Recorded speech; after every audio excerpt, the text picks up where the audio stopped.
সম্মানিত হাজিরিন, আপনারা খুব আনন্দিত হবেন যে আমরা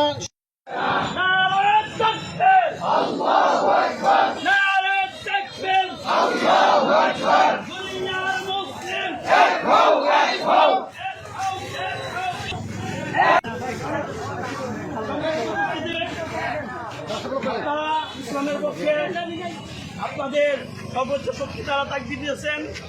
আশা রাখি তারা আল্লাহ তাআলা এই আউলিয়াবাদের ভূমিতে আউলিয়াবাদের বসবাস রক্ষা করবে এবং কি যত নাস্তিক, যত ইসলামী অপশক্তি, ইসলামের বিরুদ্ধে যত শক্তি আছে, ইসলামের বিরুদ্ধে যত শক্তি আছে, সমস্ত শক্তি আজকের এই প্রতিবাদ মিছিলের মাধ্যমে ইনশাআল্লাহ আউলিয়াবাদ থেকে উদ্ধার করবে ইনশাআল্লাহ।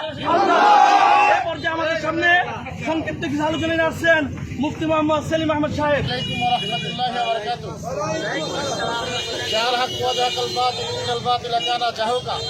সম্মানিত উপস্থিতি, আমরা বিশাল একটা অবস্থান নিয়ে আমরা এখানে উপস্থিত হয়েছি। আমাদের এই বিশাল মিছিল একটাই উদ্দেশ্য, আল্লাহ তাআলার তৌহিদ, আল্লাহ তাআলার একত্রতা উদ্ধার করা আর এই জাতি সমাজকে কলুষিত এবং সমাজ হতে সংস্কার করে আমাদের জাতিকে উদ্ধার করা, ইসলামের কাজকে উদ্ধার করা আমাদের সবচেয়ে বড় কাজ। সবচেয়ে বড় কথা হলো আজকে এই মুফাসসল এলাকায় এই ধরনের সিনেমা হল করার মাধ্যমে আজকে সমাজের যুবক ছেলেদেরকে নষ্ট করার জন্য একটা বড় পায়খানা চলতেছে। এই বড় ষড়যন্ত্র থেকে রুখে দেওয়ার জন্য আজকের আমাদের মিছিল, ঠিক কিনা ভাই? আজকের এই রুখে দেওয়ার মিছিলকে আল্লাহ তাআলাকে সাক্ষী রেখে বলতেছি, আল্লাহ যেন আমাদের এই মিছিলের মাধ্যমে এই জাতিকে এই ফিতনা ফাসাদ, এই দুর্নীতি সমাজ হতে মুক্ত করে সম্মানিত আদর্শ আউলিয়াবাদ গ্রামে, এটা হলো আউলিয়াদের গ্রাম। এখানে আউলিয়া ওলি আল্লাহ বসবাস করে। এখানে কোন রকম সিনেমা হল চালু করে দেওয়া হবে আমরা এটা কোনোভাবে বরদাস্ত করব। যদি বন্ধ না করা হয়, যদি সোজা আঙ্গুলে এটা ব্যবহার না হয়, তাহলে আমরা আঙ্গুলকে বাঁকা করে এটা অবশ্যই বন্ধ করবো।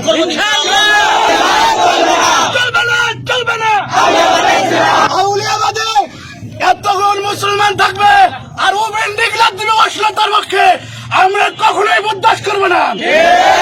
যদি 1 মাস এখানে বিশ্ববিদ্যালয়ে থাকতে হয়, আজকের এই মাহফিল বানাচ্ছি, 1 মাস এখানে মাহফিলের আয়োজন করা হবে। তারা আউলিয়াবাদের লোকদেরকে ঠেকতে বলে খালি হাতি আউলিয়াবাদের লোক দেখাই দিয়েছে। তারা লতিফ সিদ্দিকীর বিজয় ছিনে নিতে চাইছিল, আউলিয়াবাদের লোক বিজয় ছিনে নিয়ে আসছে। আউলিয়াবাদের লোকেরা হাতে চুরি রাখে না, ডাইরেক্ট একসাথে যাবে।